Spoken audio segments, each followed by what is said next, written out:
ay ca càmm gi lañuy dugg. sama jaabaat ñu dem dugg Mboro. waaw sama baaj tey de Mboro lañ war a dem xool càmm gi ni mu fa demee noonu ndax boo xoolee depuis novembre ba tey. ñu ngi dem ci dëkk yi gis nga dem nañ fi Kaolack dem nañ fi Louga dem nañ fi Touba dem fi Gambie waaw Awa Condé dafay baax tuuti ñu dem ci zone de Niayes bi boo xoolee tey ay Mboro ay Notto li ma ci gën a neex dañuy defaale walla mu ngi noonu mbayum dër liñ naan mbayum dër tey boo xoolee légumes yu bëri yoo xamante ni dañ koy jëfandikoo dañ koy bayee foofu ñoom daanaka yemuñu ci càmm gi kase mais nag ñu bëgg élevage loolu nangoo cee sonn boo xoolee di ñu fàttalikoo tey ku ci mel ni sunu waajur woowu nga xam ne mu ngi dëkk Mboro muy Baye Mbaye Ndiaye Baye Mbaye Ndiaye bokkoon na ci ancien éleveurs yi kon niñ ko doon tuddee ay pa Kiifa Gueye comme niñ doon tuddee pa Mansour Mbodj moom noonu la taxee woon foofu ca Mboro bëri na ay xar yu bëri yoo xamante ni daan na ko jël si fii Dakar di ko yóbbu foofu wala mu ko daan jëlee Mboro di ko indi fii Dakar wala di ko yóbbu Thiès ñu bëgg élevage loolu nag nangoo cee sonn bu ñu fa demee visite nag dem nañ ci mel ni ay Daara Xuddoos mu ci mel ni ay Ndóomóor ay éleveurs ngi ci ay Notto Guy Jama ay éleveurs ngi fa tey boo demee ba Jogo ba Fass Boy ay éleveurs ngi fa te boo xoolee faat foofu rek laa gis tey ñu ci bëri gis nga am na benn garab bu ñu naan lees ci filao la ay filao tey dañ koy jox seen xar yi ku ci mel ni ñaxu koroot mi dañ ciy dundalee seen xar yi tey boo demee ba côté ay Jogo dem ba Fass Boy tey ñaxu koroot bi dañ koy jël di ko jox seen xar yi di leen ci yafalee dem ci filao yi di leen dundalee ak li nga xam ne mooy ay bant lees di ko jox seen xar yi ba buñ leen période tabaski buñ indee seen xar yi fii ñu ne la xar yi Fass Boy la jógee da nga naan déedéet tey boo xoolee bergerie bii ñuy wane mooy bergerie yi nekk foofu Mboro di doon ay ndaw nag di liggéey ay xale yoo xamante ni boo leen fa fekkee faat ka na ngay am fierté ci ñoom ndax seen am jom seen nangoo liggéey yor ay xar yoo xamante ni carrément melaguñu Dakar wala melaguñu ñi Thiès melaguñu ni Mbour mais incha allahu rabbi fekk 1 an wala 2 ans bu ñu ci mag yi nekk foofu gën leen a jàppale ndax am nañ ay ndaw yoo xamante ni bëgg nañ élevage ku ci mel ni Saliou Ndiaye doomu Baye Mbaye Ndiaye la ndax lu waaye doonu rek mu dëgër Saliou nekk fa nag encadré xale yi li leen jàppale ak ku ci mel ni Sidi Ndaw gàcc ngaalaama gis nga boo xoolee éleveurs yoo ngi jógee dëkk ak dëkk ñun ñëpp ñu dem te dara waralu ko faat ka lu dul bëgg-bëggu xar xam nga tey dafa am benn relation boo xamante ni dafa am ci élevage foo faat ka nekk rek éleveur dégg ko ne faat ka mu nga bërëb sàngam rek dina jug taal otoom wala def ay moyens dem ba foofu seeti ko pour saafonteeg moom wax ko ni defal nii wala defal ne wala boo awee fii tey sa élevage dina te léegi dem na ba yematul ci nit yeeg nit ñi dem na ba dëkk ak dëkk la dem na ba tey ay tuddantey doom di ci am dem na ba tey ay mayantey soxna di ci am te loolu lépp élevage da koy def des fois dama koy faral di wax naan geen bi gudd na bopp bi rafet na wet gi am na solo yooyu yëpp baax na mais li ci ëpp solo mooy diggante yi nga xam ne élevage da koy defar diggante yi nga xam ne élevage tey da koy gën a dëgëral relation yooyu dafay jaral di faral di woote moo tax nit ñi di jóge dëkk ak dëkk dem di seetante di xamante di jàppalante des fois nga dem ci benn éleveur gis ni dooleem loxoom jotul gannaawam mais am na passion ci li muy def nga yor benn xar bu góor ne ko yor naa sama benn xar bu góor dinaa la ko jox mu sayral la say xar tey moom bu ca produire tey élevage am dina améliorer wa illaa nga dem ci benn jeune éleveur gis ni bëgg na mais amul moyen nga jël benn xar bu jigéen jox ko nekk am ci doom après nga bu moom bu ko jëlee am ci benn portée 2 portées daal lay delloo xar bi yooyu social boobu yëpp tey éleveurs yi dañ koy def loolu lañ defe ji woon sa Mboro Sidi Ndaw jiite ko bëgg jàppale waa Mboro tey ji di fexe nit ñi di ñëw di découvrir élevage Mboro pour ñoom ñu mën a jëm ca kanam. dafa mel ni na nga bëgg a teel a dugg. waaw li ma si retenir rek contribution la rek. mooy ci bi ngay door li nga xamante moom la xar yi di dundee. mooy li nga xam ne mooy bàyyeekoo foofu ca Mboro parce que déjà Mboro bu ñu ko waxee rek surtout ñun jigéen ñi. bu ñu waxee Mboro lu bëri suñu xel ci légumes yi rek lay daal di dem. donc c'est bien que li nga xamante moom la ñuy dundalee xar mi muy jugee ci li nga nga xamante moom la ñuy mooy bàyyeeko foofu ca dëkk ba plutôt ñoom yaakaar naa ne seen élevage mbay su ma juumulee su ma juumee nga gindi ma tuuti mooy gën a yomb plutôt que ñi nga xamante ñoo nekkee fii loolu kay dama la ciy jox cadeau diplôme laa la ciy jox seen élevage moo gën a yomb dem naa ba naan ndeysaan dëkk bii de bu fekkoon man maa fi dëkk wala ñi dëkk Dakar war nañoo gën a mën a ñëw découvrir dëkk boobu élevage foofu la gën a nekkee ndax parce que yow mi nekk Dakar li ngay jënd ci xont ñoom duñ ko def li ngay jënd ci ngooñ wala li ngay jënd ci ñax ñoom duñ ko def ndax foofu la gën a yobbee ndax boo xoolee ñaxu carotte bi dañ koy dundale seeni xar te duñ ko jënd wala duñ koy jëndee du cher tey boo demee ba côté Fass booy jago dañuy jël seen xar yi yóbbu leen ca tool ya te xar yooyu niñ leen di yafalee ñooy gën a suur xar yi nekk fii te duñu ko jënd comme ñooñu seen élevage boo gën a sunu bos léegi nag li ci des mooy jàppale wi waa Dakar am ñoom duñu ko am moo tax day baax des fois ñu def ab jéego dem fa xool joyanti seetanteeg ñoom daal. mën naa la cee yokkal ne la ñoom lu ñu dugg rek. dañ cee jël pay. fii lañ ko waxee tey ñoom seetaatal ci kanam tuuti rek di nga gis dinañ ci dem. sooy xamal lu tax. dañu am kii savoir ci loo xam ne nii comme tey ji seen bëgg-bëgg tey ji dañ koy topp ba mu jeex. mooy jeunesse Mboro boobu beneen bi mooy. espace bi ñuy wax. bi tax ñuy wax xar bi. dafa fay am. parce que Mboro ngay dugg fu mel ni Touba tey ji da ngay gis ñaari kër la ñuy boole def ko benn. suuf sa moom. naat na te yomb na fa lool sax te it gis nga comme ni nga ko waxee xam nga Fass Boye ak Mboro lépp ay village la ci diggante yi mais soo dee xool da ngay gis nit ñi dañuy jógee Fass Boye dox ba Mboro dox ba Nooto dox ba feneen ak feneen ñoom am nañu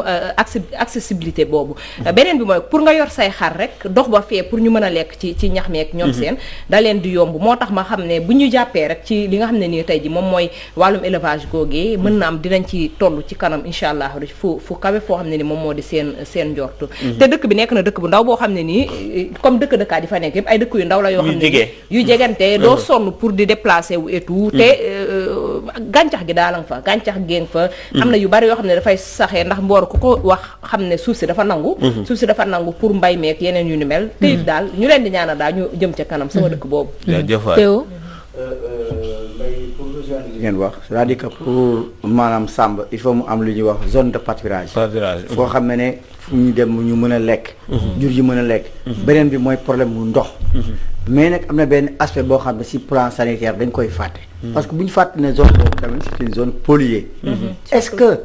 par rapport ak ICS ak affaire yooyu jël nañ parfois di def test ci jur gi di def ay tests médicaux di xool di leen saytu par rapport ak li ñuy consommer est-ce que loolu aussi ñu ngi koy def sol bi contamination sol bi ndax yooyu ñu ngi koy tenir en compte parce que yooyu yëpp ce sont des choses yoo xam ne ci bu fekkee ne zone à risque la ci élevage yooyu war nañ ko di ko saytu pour éviter que parce que en général lu dal jur gi rek dafay répercuter après si askan si nit ki gisee nañ problème mu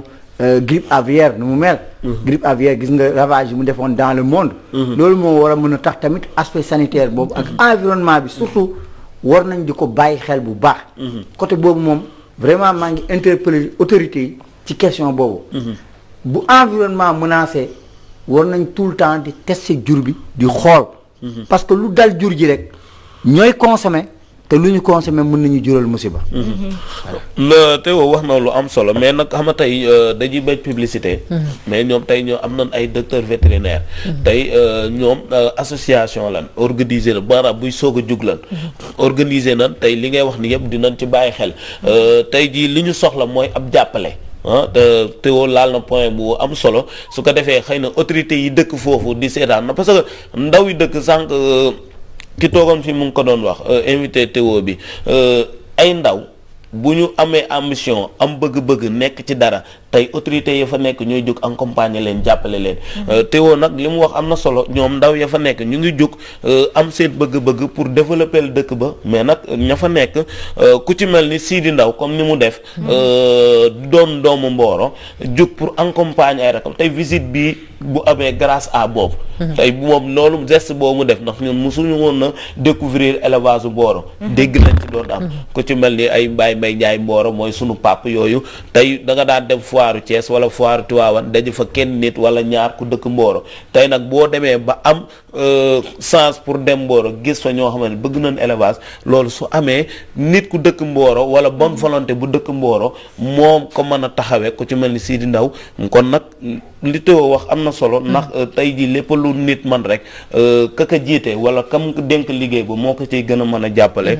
pour liggéey bi jëm ci kanam. moo tax li Théo wax daf may renvoyer ci ndax tey jii nii pour nga def élevage xam nga am na ñoo xam ne amour moo leen siy dugal mais après amour bi tamit ndax doo ko jàng ba gën see am ay notion pour nga gën see mën a perfectionner wu parce que tey comme li Théo wax ay qualité sol beex yooyu noonu il faut que nga jàng xam élevage xam lan moo war ci xar wala bëy wala yëf yi ngay animaux yi nga xamante ne yaa ngi leen di yar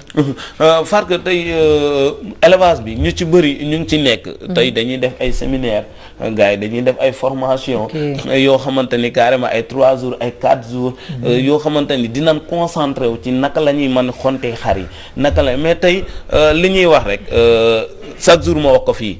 li ñu gën a li ñu moom ñun wala li ñuy dimbali dañ koy sooxeel ña ca nekk chaque jour ñooy dem ak seen moyens yi bopp tey muy élevage di agriculture di pêche di éducation di santé tey ña ca nekk secteur yooyu yëpp ña ca nekk dañuy daj lu metti mais tey éleveurs yi ñu ngi def ay moyens tey di def ay séminaires yoo xamante ni ñoo koy organiser seen bopp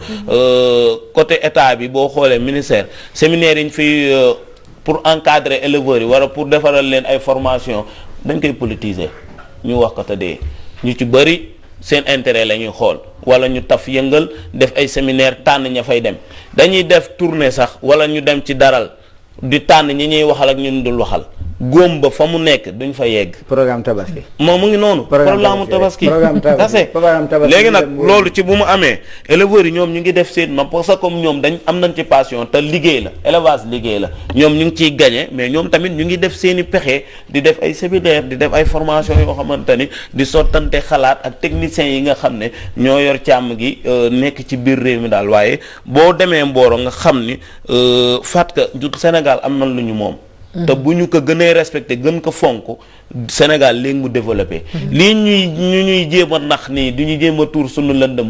di lëndëmal suñu xel moomuñu ko te bu ñu ci sukkandikoo dañuy dem ba suñu sët yi ñëw fi te furaax daal di sa dem la daal lay mujjee nañu jël li ñu moom respecté ko liggéey ci ndax boo demee ay Mboro ay Nooto tey nga dem ba ku mel ni Ndoomoor genre dëkk yooyu doon da ngay xam ne fii dëkk bi développé na bu baax a baax dañ ko jàppale non moom fa la yoroo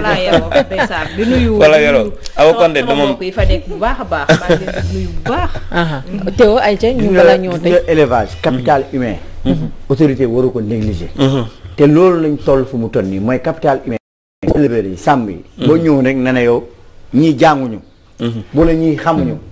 loolu nag moo leen di rey il faut que gars yi xoolaat seen bopp ci seen façon de parler techniciens yi aussi techniciens yi nekk ministère élevage ni ñu dee wàccee seen bopp xam na ne li ñuy def li éleveurs yooyu def ñoom dañ ko nàmp dañ ko xam comme dañ kaa xam war nañ leen ñu dégg leen ñu déglu leen pour mën a andi parce que xoolal chaque année benn programme rek la ñu am élevage tabaski gi jot ñi tiit ñu commencé waaw xar yi nañ ñëw en quantité suffisante daañ def lii daañ def lee mais xoolal après fu muy mujjee bu ñu toogee ba tabaski bi passé kenn def évaluation ne kat daaw de jéegaane nañ nangami xar fii ak fii mais programme tabaski donc dañu am leneen amul beneen vision ci mbirum élevage effectivement te je crois que loolu lañu war a développer def planification diiru temps d'année lii lañu war a atteindre seuil tey dañoo waroon organiser li ñuy wax assise nationale de l'élevage ñu saytu jur gi ñaata lañ am suñu capacité cheptelle lan la suñu jafe-jafe lan la ñu associer tous les tout le monde kon dañuy liggéey pour lan ñuy associer tout le monde ki nga xam ne mooy def ci biir maanaam si seeraas yi sogas yi ñi nga xam ne ñooy def abattage bi ñooñu ñëpp jullu yi ñooñu ñëpp ngay associé pour réflexion pour élevage mën a dox mais tant que yaa ngi ñëw ne techniciens yi kese ñoo xam lépp yow leen na nga def sa affaire programme tabaski mais élevage du dem. moo tax dajale journée nationale de l'élevage ñu ñëw politique. tàggu la ñu bëri bala ñoo xam ministre bi rek tabaski mooy jot ñuy soog a sax découvrir visage ministre bi nga xamante ne nii moom lañu dénk wàllum élevage te loolu dañ koy déplorer bu baax a baax donc Mbaye jërëjëf. waaw Fatou maa ngi lay jaajëfal bu baax a baax di nuyu waa Mboro gépp ku ci mel ni Saliou Ndiaye nekk doomi Baye Mbaye Ndiaye di président bi nekk foofu di ko encouragé encore na góorgóorlu rek moment bi moom lépp lu tàmbali day difficile mais fekk 1 an 2 ans dina mus a neex di jaajëfal Sidi Ndaw ak Soda Diaw soxnam ndax bi ñu demee foofu moo ñu dalaloon leen jaajëfal bu baax a baax mais nag dama leen di invité nag le 3 avril bi dafa am benn rawante gaal boo xamante ni day am ca Thiaroye Géej sama parian ndax Thiaroye sur Mer la am fa laa juddoo fa laa yoroo benn rawante gaal boo xamante ni sama xarit moo koy organiser ñu naan ko Papa Ngom tuddee na ma gaal tuddee na ma doom kon nga xam ni kooku sa xarit la ñun dañ cey ñëw ba mu bëri doole inshallah seetaan rawante gaal ndax au moins ma découvrir ko day dawal man lébu pire la Mbaye day dawal gaal Mbaye gis naa ko ci benn vidéo muy dawal gaal loolu moom pire la may dem ba ca biir géej nii noonu dañ ciy ñëw bu baax a baax waaye boo ci dugaloon suñu réalisateur moom tam mu bokk ci ku sa rawante gaal